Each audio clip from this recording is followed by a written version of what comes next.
Hello everyone, welcome back to my channel. So today I am going to discuss important article from the Hindu newspaper. So first article is related to Delimitation Commission.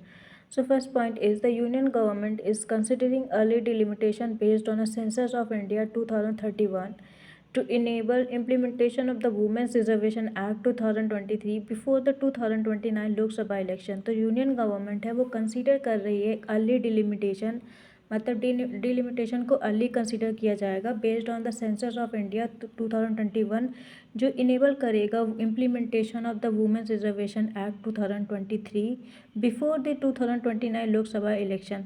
मतलब जो delimitation commission या delimitation commission होगा वो based होगा census of India 2031 जो enable करेगा, जो make करेगा implementation of women's reservation act 2023 को बिफोर, मतलब 2029 लोकसभा इलेक्शन के पहले। Second point, a constitutional amendment bill is likely to be introduced in budget session और special session to operationalise delimitation and reservation together. तो एक कॉन्स्टिट्यूशनल अमेंडमेंट बिल को introduce किया जाएगा इन बजट सेशन और स्पेशल सेशन में, जो operationalise करेगा डिलिमिटेशन और रिजर्वेशन को साथ में। Third point, the total strength of the Lok Sabha में increase significantly from 543 to around 846 seat after delimitation.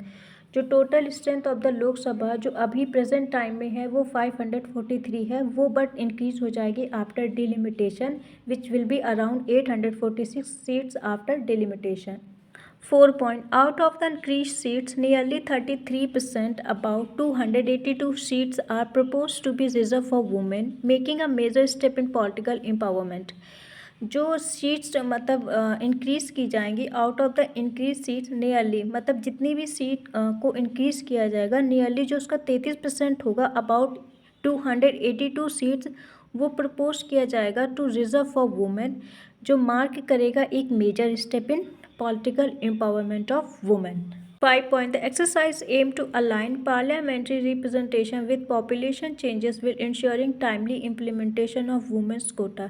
जो एक्सरसाइज है उसका एम होगा वो अलाइन करेगी पार्लियामेंट्री रिप्रेजेंटेशन विद पॉपुलेशन जो चेंजेस होगी और इंश्योर की जाएगी timely implementation of women's Kota.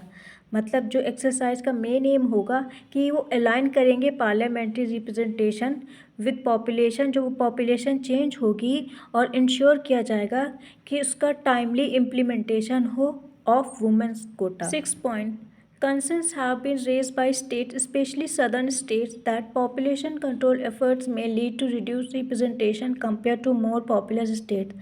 But कुछ कंसर्न रेज किए गए हैं by state, especially southern state, जो उन्होंने कहा है कि जो population control efforts may be lead to reduce representation compare to more popular states. मतलब ये बोला है कि हमने पॉपुलेशन कंट्रोल करने के लिए जो एफर्ट्स लिए थे वो मे बी अब लीड कर सकते हैं reduce representation compare to more popular states. मतलब जो डिलिमिटेशन कमीशन होता है वो जो सीट को अलॉट करती है वो अकॉर्डिंग टू पॉपुलेशन करती है, बट सडन स्टेट्स ने क्या किया, पॉपुलेशन कंट्रोल किया है, एफर्ट्स लिए थे उसको कंट्रोल करने के लिए, और इस कारण से क्या हो सकता है कि उनको सीट्स कम रिप्रेजेंट की जाए। तो वही बोल रहे हैं कि may lead to reduce representation compare to more popular states. 7 point, the government is expected to maintain the existing proportional balance of seats among states to address federal concern and avoid political imbalance. जो government है वो expect कर रही है कि जो हम maintain करेंगे एग्जिस्टिंग प्रोपोर्शनल बैलेंस को ऑफ सीट्स एमंग स्टेट, मतलब जो एक प्रोपोर्शनल होगा, बैलेंस होगा, मतलब जिसकी जितनी पॉपुलेशन होगी उसके हिसाब से उसको सीट अलॉट किया जाएगा एमंग स्टेट टू एड्रेस, तो उसको सॉल्व किया जाएगा जो फेडरल कंसर्न्स होंगे और अवॉइड किया जाएगा political imbalances. 8 point, overall while each states में seen a rise in total seats, the relative share among states is likely to remain broadly unchange preserving federal equilibrium. जो overall जो picture है, while each state में seen a rise total seat, मतलब हर एक जो state है वो मे भी देख सकता है राइज इन टोटल सीट में, relative share among states is likely to remain broadly unchanged, जो प्रिजर्व करेगा फेडरल इक्विलिब्रियम को, मतलब बैलेंस को। And the second topic is related to IPI means Iran Pakistan India pipeline. So first point is The Iran-Pakistan-India pipeline is a proposed natural gas pipeline aimed at transporting gas from Iran to India via Pakistan. तो Iran Pakistan India pipeline एक proposed natural gas pipeline program था या treaty थी जिसका M था कि वो transport करेंगे gas from Iran to India via Pakistan. मतलब गैस नेचुरल गैस जो होगी वो इंडिया से ईरान से आएगी, मतलब ट्रांसपोर्ट होगी ईरान से इंडिया में आएगी, किसके थ्रू? पाकिस्तान के through. Second point, it is also known as the peace pipeline due to its potential to enhance regional cooperation and interdependence among participating countries. तो इसको और कैसे जानते हैं? It is also known as a peace pipeline, जिसके कारण जो इसका पोटेंशियल होगा, मतलब जो इसकी विजडम होगी, वो इन्हांस करेगी रीजनल कोऑपरेशन को और inter dependence among participating countries. Third point, the pipeline originates from Iran's South Pars gas field, one of the world's largest gas reserves, and passes through Pakistan into India. जो pipeline है वो कहाँ से originate होगी? वो originate होगी from Iran के south पारस gas field से, जो वर्ल्ड्स का one of the largest gas reserve है, और वो पासेस होगी थ्रू पाकिस्तान और कहाँ आएगी? Into India. Fourth point, the project is crucial for India's energy security, helping diversify energy sources and reduce dependence on crude oil imports. जो project है वो बहुत इंपॉर्टेंट है, मतलब सिग्निफिकेंट है फॉर इंडिया की एनर्जी सिक्योरिटी के लिए, जो हेल्प कर रहा है डाइवर्सिफाई एनर्जी सोर्सेज को और रिड्यूस कर रहा है dependence on crude oil imports. Point, India withdrew from the project in 2009 due to pricing dispute, security concern and pressure related to sanction on Iran, especially from United States. But India ने इस treaty से withdraw कर दिया था इस project से इन 2009 में, जिसका रीज़न था प्राइसिंग डिस्प्यूट, सिक्योरिटी कंसर्न और प्रेशर था related to sanction on Iran. मतलब ईरान पर बहुत ज़्यादा सैंक्शंस लगा दिए गए थे, especially from the United States. तो इंडिया ने इस प्रोजेक्ट से विड्रॉ कर दिया था in 2009। Six point, security concerns include instability in regions like Baluchistan and parts of Pakistan through which the pipeline would pass. Security concern क्या थे? इंक्लूड जैसे इनस्टेबिलिटी, मतलब स्टेबिलिटी नहीं थी इन रीजन, जैसे बलूचिस्तान हो गया, एंड पार्ट्स ऑफ पाकिस्तान, जिसके थ्रू द पाइपलाइन वुड पास, जहाँ से वो पाइपलाइन को पास होना था, तो वहाँ पे सिक्योरिटी कंसर्न्स भी थे, जैसे इनस्टेबिलिटी था रीजन लाइक बलूचिस्तान, जो पार्ट है पाकिस्तान का। 7 point, Pakistan and Iran later pursued the project bilaterally as the Iran-Pakistan IP pipeline, though progress has been slow due to sanction and financial constraint. After, मतलब पाकिस्तान और Iran ने उसके बाद मतलब इस ट्रीटी को, इस प्रोजेक्ट को परस्यू किया था, मतलब उसको बनाए रखा था, कंटिन्यू कर रखा था प्रोजेक्ट बायलैटरली, मतलब आपस में पाकिस्तान और ईरान ने, as the Iran Pakistan IP pipeline. दो मटर आफ्टर उसके बाद क्या हुआ था? ऑल दो प्रोग्रेस हैज़ बीन स्लो, मतलब बट प्रोग्रेस जो थी बहुत स्लो थी, जिसके कारण sanction and financial strain. 8 point, the project remains geopolitically significant in a context of regional connectivity, energy diplomacy and alternative like the Tapi pipeline. जो project है वो बना हुआ है, मतलब रिमेन जियोपॉलिटिकली सिग्निफिकेंट इम्पॉर्टेंट है in the context of regional connectivity, energy diplomacy और alternative like the TAPI pipeline. TAPI pipeline means Turkmenistan, Afghanistan, Pakistan, India pipeline.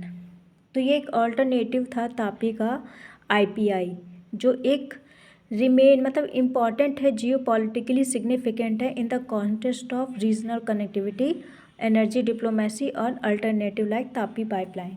And the last and third important article is related to TB, tuberculosis. So first point is National TB Elimination Program aims to eliminate TB by 2025 ahead of the global target of 2030, and it is guided by the National Strategic Plan, which is from 2017 to 2025 with pillars detect, treat, prevent and build.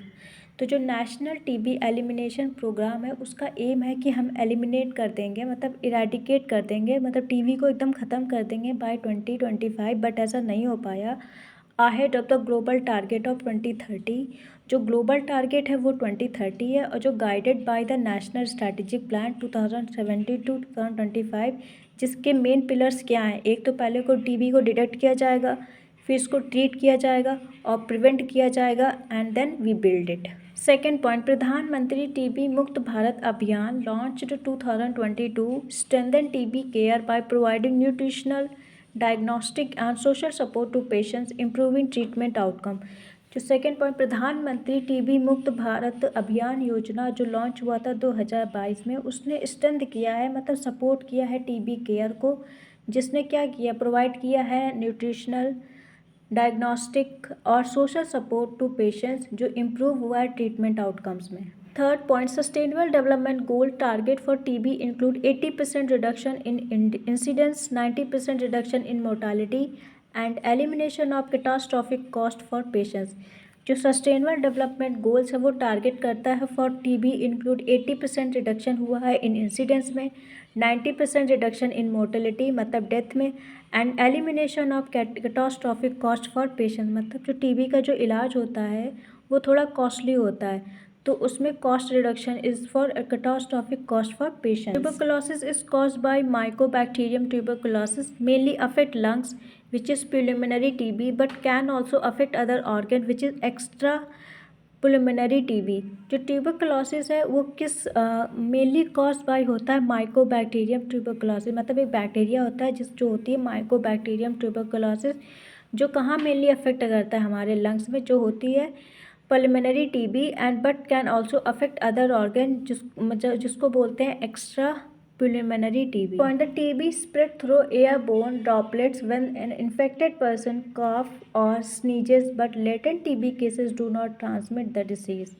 जो TB वो कैसे spread होती है, through airborne droplet, जब कोई infected person छींकता है या उसको मतलब खांसी आती है तो उसके जो एयर मतलब जो ड्रॉपलेट्स उसके मुंह से निकलते हैं उसके थ्रू वो स्प्रेड होता है in person to person. But जो लेटेंट टीबी केसेस होते हैं वो डू नॉट ट्रांसमिट नहीं होते हैं disease. 6 point, standard TB treatment last 4 to 6 months, incomplete treatment leads to drug resistance including MDR TB and XDR TB which are harder and costlier to treat. जो standard TB treatment होती है लगभग वो 4 से 6 महीने का टाइम लेती है। अगर इनकम्प्लीट ट्रीटमेंट हुआ तो वो लीड्स करती है ड्रग रेजिस्टेंस को, जैसे कि इंक्लूडिंग MDR TB और XDR TB, जो हार्डर होती है और कॉस्टलियर होती है for treat. 7 point, the BGC vaccine is given to infants for prevention while new regiments like BPALM offer shorter and more effective treatment for drug resistant TB। जो BCG vaccine वो दिया जाता है इन्फेंट्स को, मतलब बच्चों को, फॉर प्रिवेंशन, उसको रोकने के लिए। और अगर जो न्यू रेजिमेन है लाइक जैसे कि BPALM, वो ऑफ़र करता है शॉर्टर और मोर effective treatment for drug resistant TB को। 8 point, community based approaches like TB champions active screening using portable X-ray machines and focus on nutrition and mental health are crucial. However, diagnosing extrapulmonary TB remains difficult and expensive। जैसे community based approach हो गया, जैसे TB campaigns में active screening using portable X-ray machine हो गया, और जो focus है on nutrition and mental health are crucial. However, जो diagnostic extra preliminary TB remain difficult, वो अभी भी मतलब बना हुआ है डिफ़िकल्ट और एक्सपेंसिव, मतलब थोड़ा सा कॉस्टलियर।